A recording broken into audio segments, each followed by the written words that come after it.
Hi guys. Hola. I wanted to do this quick flip through of a traveler's notebook that I made to enter into Hummingbird Tales, Tina at Hummingbird Tales giveaway that she's doing. So I'm gonna do this and I will post it after she's already received it and done her flip through on it. And I'm gonna explain what I did and how I made it. So this was a baby dress that I cut apart. It's that nice soft baby nylon. And then these are some little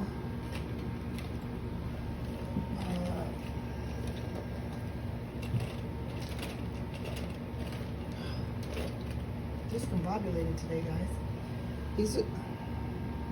These are these little doilies that I took and just put some gold paint on the edges.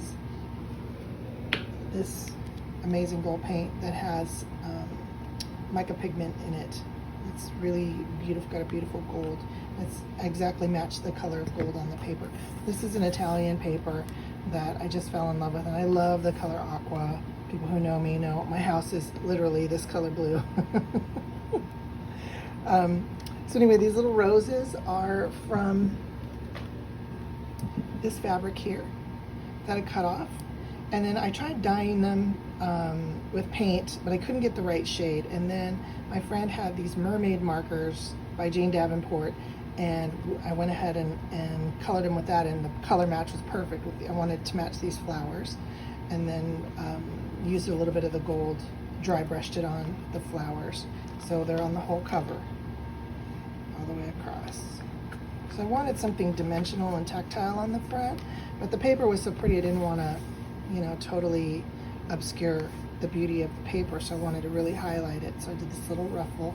So this was a baby dress that I talked about before that had, it's been deconstructed now, but it had these little ruffles. So I cut the little ruffle off and used it there. And then I put this piece on to kind of press the ruffle down because they were sticking up. And I wanted them to lay flat like that. So this little piece just over the edge of the ruffle made it all lay down nicely without having to press it. This stuff's hard to press sometimes because it melts with your iron. Then I just cut this piece off here, a long piece of this, to make the tie. And then on the inside, I have some tags that I made also with the same paper. So this comes in a big sheet, probably 2 foot long by 1.5 feet, maybe.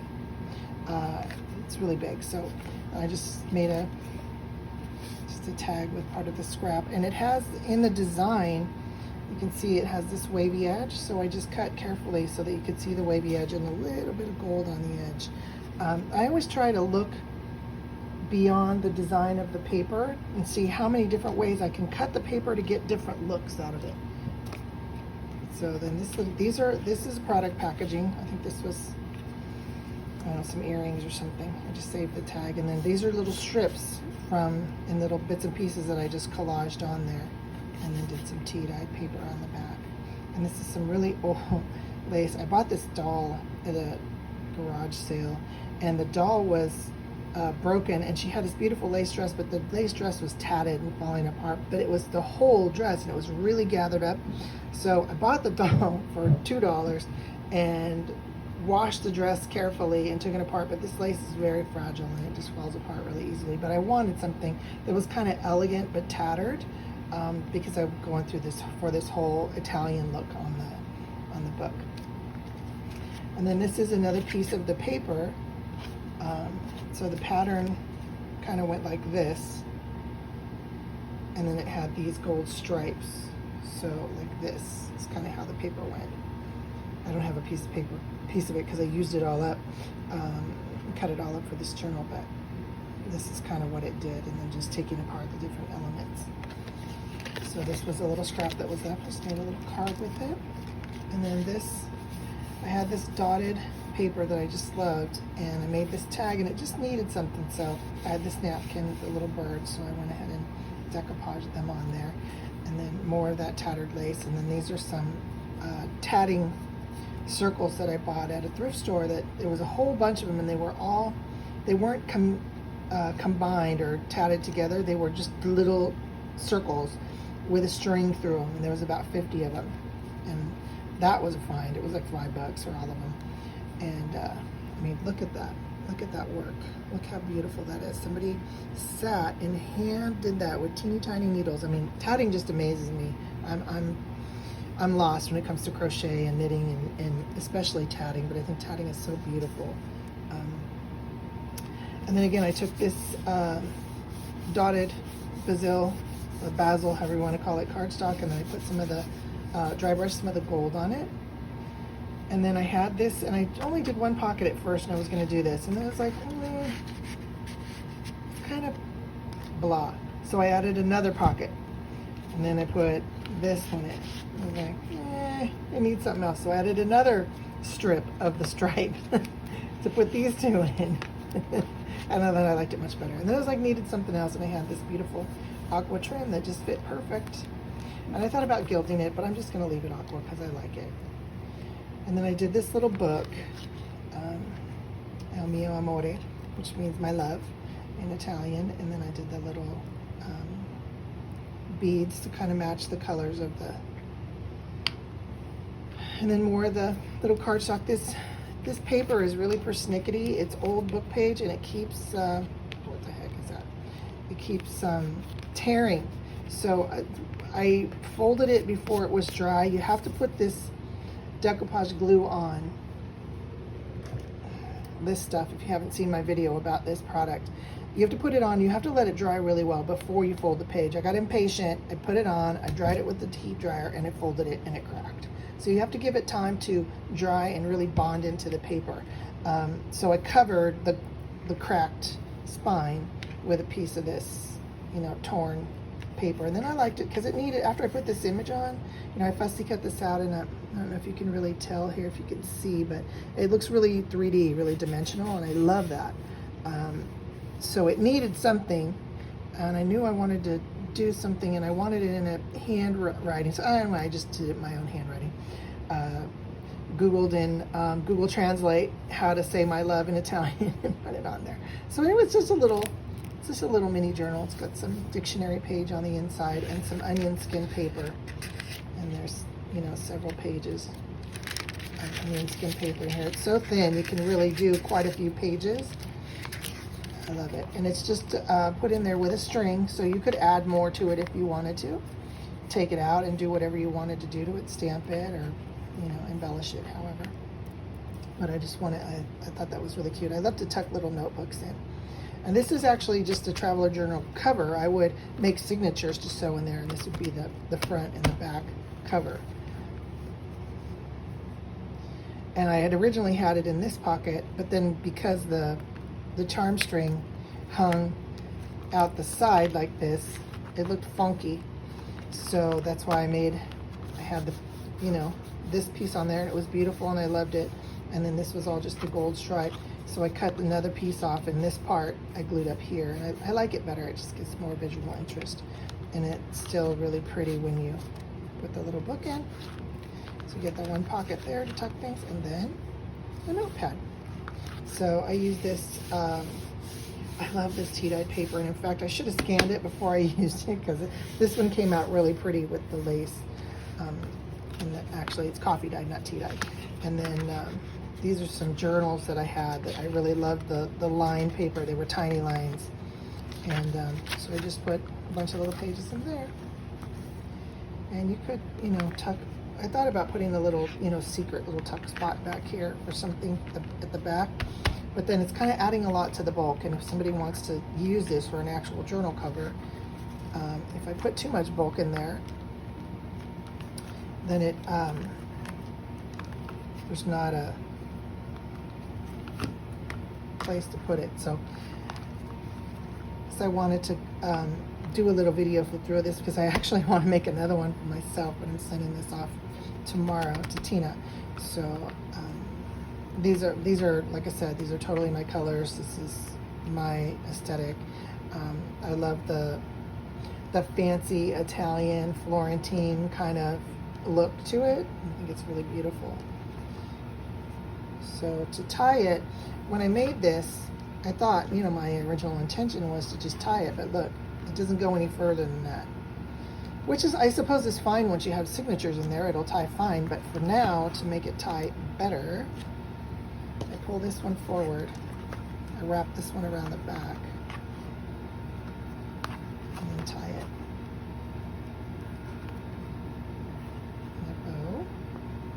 And then, well, always ask me about how I do my bows, but I just kind of fluff it up like that. And I had, one tail was really long, so I had to cut it short, but now it's the perfect size to make that size bow. So this is the paper that I used for the journal. I don't know if I can, if I take my camera off here, I can probably get up a little higher so you can see the how pretty it is. So it is 21 inches by 31 inches. It's a very big piece of paper. And I was trying to figure out you know, where people could buy it if they don't live here in the States, but here's a little label that comes with it. It's a product made exclusively for Joann stores. So it is made in India. It reminded me of some paper that I saw in Florence when I was in Italy. So I kind of did it in an Italian theme. But, you know, I think that I bought this in Florida and then I used it all up. So I went and bought 2 more rolls of it and very carefully packed it in my suitcase and brought it home, because I didn't think that I could find any more of it. Just thinking that maybe it was a special thing that they had just in Florida. And then I go to Joann's in my town, and lo and behold, there's another rack of it, so I can get all I want. I would love to like wallpaper my room with this. I mean, I just think it's such beautiful paper. And there's so many things you can do with it if you cut the individual elements out. It's a thick weight paper. It's thicker than cardstock. It's like some of those handmade papers that you can buy at the paper source and places like that. So anyway, I just wanted to pass that information along. And I didn't show the other tags that I made because I mailed it off before I finished it up and I had already done the video. But I wanted to talk about the coffee dyed paper that Tina was flipping out over. Is actually, I purchased that from a lady. This is her Etsy store, 3 Insistent Dogs. I think she's on hiatus right now, but get on her mailing list and they will notify you when she's open again. And I bought this pack of paper, and I'm sorry, I can't remember how much it was. I want to say it was like under 20 bucks. And it has, look at this. I mean, this stuff looks like it's laser printed. I mean, it is so amazing. And it is truly coffee dyed. I don't know how she does it. I wish she would do a tutorial, but obviously that cuts into her business if she teaches everybody how she does it. But I think this is the same doilies that I've been using, but I can't get this look. So I don't know how she's doing it. What I think maybe is airbrush. If you can get a really fine layer of the spritzing of the coffee through, because I've gotten this pattern to show up on some of my papers, but not this beautiful. So, and it's so even. I'm thinking that she puts it all down with all the lace and maybe airbrushes, but I don't know. I'm not trying to give away her secrets. I'm just trying to reverse engineer and figure out what it is that she actually did, because it's so cool. But anyway, she has some beautiful lace patterns, and every single piece of this coffee dyed paper is just, look at that. I mean, look how sharp and clear and crisp that image is. I mean, it's just amazing. So 3 Insistent Dogs. I'm sorry I don't know your first name, but I'm sending you some love and hopefully lots more customers, because this lady's work is amazing. So I got all this stuff, plus the stuff that I put in the book for Tina, and one of these envelopes. This is a piece of the tag that I cut off. A couple of CD envelopes with the windows. And then some giant index cards. So I cut one tag out of this one. Look at that. Now, I've seen this lace at Joann's. This is plastic lace. But like I said, and I even have a lot of different laces, vintage laces that I've stiffened with fabric stiffener. I keep experimenting, trying to do cool coffee dyed paper, but nothing comes out. I mean, just look at that. Look at that. Look at that image. Gosh, I mean, these are just, each one is more beautiful than the last. I'm like, oh, wow, look at this. Look at this. Oh, for Christmas.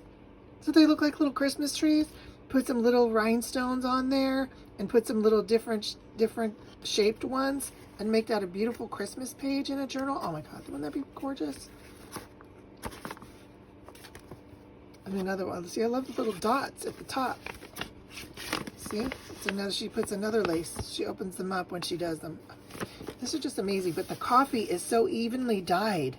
That's what makes me think that it's done with an airbrush. And then a little glossy bag that she also coffee dyed. So all this came together, and then, oh wait, no, wait. But wait, there's more. There is the little bag with the little cute little bitty things. Oh my God, these are so beautiful too. Look at this. Now, some of them have a little bit of imaging on the back. Some of them are white, a little slightly. Look at that. Look at that. I need to go in the middle of my camera, sorry. And these little teeny tiny ones.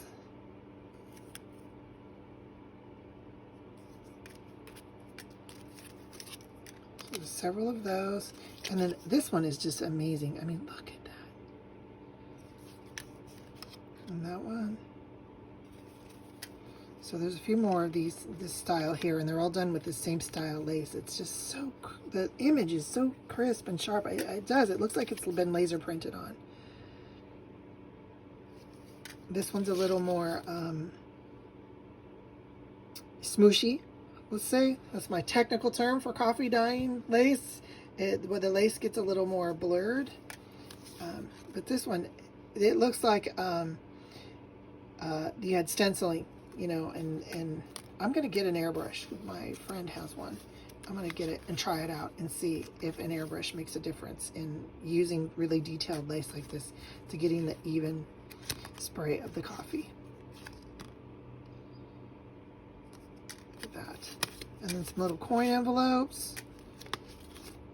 A whole little stack of those too.